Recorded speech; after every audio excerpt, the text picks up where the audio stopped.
Joe Haley, there's one thing I'll say for you. You've done a good job. You know how to handle men, and you know how to keep the line moving. Thanks, Mr. Brooks. You work hard, Joe. You're a good foreman.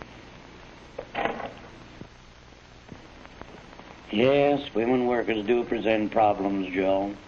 It's tough, I know, but there are thousands of others, just like you all over the country, facing the same problems. Pretty generally, you'll all find about the same answers.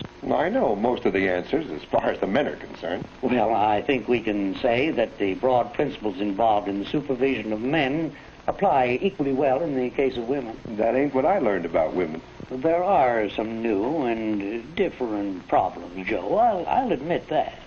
Women scare me. At least, they do in a factory. Well, maybe the women are scared too, Joe.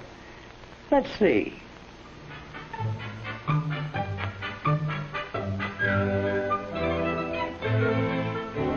Most of them are working on their first industrial jobs, Joe.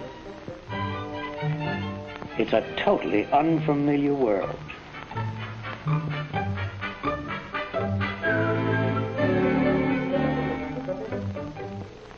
You see, they're not naturally familiar with mechanical principles nor machines. Why, even the language applying to common processes and tools are new to them. It must sound like double talk to them. Now, if anybody wants a flam span, give with the double left-handed jerry wrench on account of it might subbobulate the orange crate with the torpid. On the other hand, if a span flam is wanted, that's single right-handed, providing the pressing puncture is adjusted to the count front of 37 and 2/8. Is that clear? I know, Joe. It takes time to make them feel at home, but it can be done. You talk like a man who knows women. We'll see, Joe. We'll see. You know, women workers can be surprisingly good producers, and it helps a lot to get them off to a good start. When breaking in any new worker, and of course especially a woman, you've got to explain every angle of the process down to the last detail.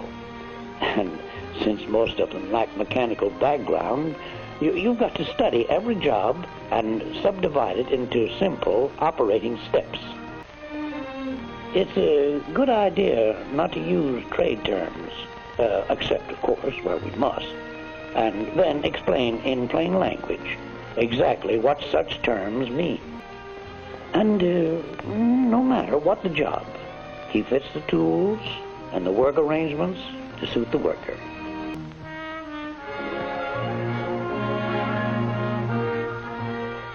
Women workers don't mind routine, repetitive work, and they're particularly good on work that requires high finger dexterity or an unusual sense of accuracy. The inspection foreman did a good job of breaking in those girls.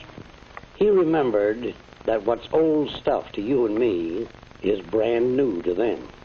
And I was just thinking what a dub I'd be doing something that's old stuff to my wife, but new to me. Well, like baking a pie. How did it go today, Joe? Oh, all right. You troubled about something? No, everything went all right, Molly, but... You know, I had 7 requests for time off today. Well, I guess women don't realize what it means to stick on the job. Maybe they don't. How was your day? Oh, pretty quiet. I did the washing this morning and cleaned the house. And I took Junior to the dentist. Hmm?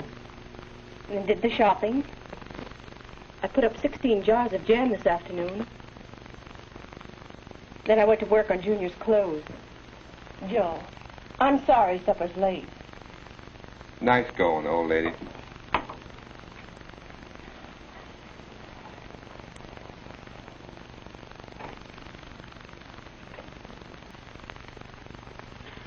You know, Molly, I've been thinking. Yes, Joe. Maybe some of those women and girls coming into the plant, well, maybe they have home responsibilities, too. Could be. Maybe they really do need time off. Perhaps I could rearrange their work schedules for them. I'm sure they'd like that. So many of them have two jobs, Joe. One in the home, one in the plant. Gee, I'm glad I thought of that. Yes, dear. Good morning, Joe. Morning, Mr. Brooks. How go the ladies? Well, as a matter of fact, I was just jotting down a few points on that very subject from this manual of yours here.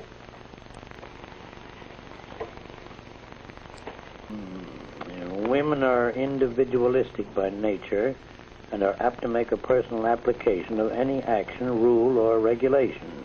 You're telling me. Oh, the supervisor should scrupulously avoid spending too much time with any individual woman worker, holding everyone to the same standards of performance and avoiding any appearance of favoritism. That's a neat trick, if you can do it. Well, Joe, this all boils down to 4 things to remember. 1, don't mix pleasure with business. 2, women can be awfully jealous of each other. 3, avoid undue familiarity. And finally, women are more sensitive than men. I'll say they're sensitive. Why, only yesterday, after I finished talking to you, Yes? I saw a foreman take it right on the chin when he caught a girl working on her drill press without her safety cap on. Mary, you're supposed to wear a cap when working near a drill press. Well, why pick on me? The other girls aren't wearing their caps. Look, the rule book says wear a safety cap. So put your cap on. You see what I mean? They give you an argument, and a crazy one at that. Yes. A man probably would have kept the argument about himself and not trapped the foreman the way she did. What do you mean, trap him? Oh, Lord bless him. It's an old stunt, Joe. You go after a woman worker on one point, and she switches the issue. Well, why limit that to women workers? Now, the issue was, why wasn't she wearing a cap? Yeah. And she switched him to the fact that the other girls weren't wearing theirs. And all he did was stand on his dignity. A bit stuffily, I might say. Now, if she had been a man, he wouldn't have laid down a safety rule so arbitrarily. You know, Joe, you've got to tell them the why of every rule, particularly women. Now, suppose he had handled it in this way. Mary, your hair was just about 2 inches away from the sprill chuck. And that's why we asked you to wear a cap so that your hair don't get caught. Oh, gee, You see, rules are here to protect you and the other girls working around you. I saw some of the other girls, and they weren't wearing any caps. Right, but they're not working with machines. They just sit at a bench and assemble things. Nothing dangerous to them or the people nearby. You know, I never thought of it that way before. You have your cap with you, haven't you? Yeah. Okay, I get it.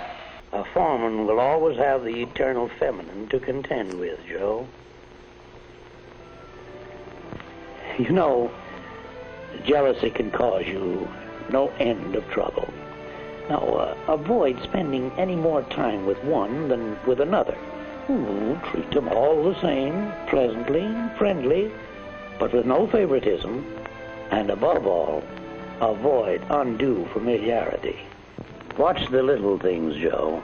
The eternal feminine is very conscious of them. And finally, I don't have to tell you not to mix pleasure with business. To all the rules in supervising women, add just one more.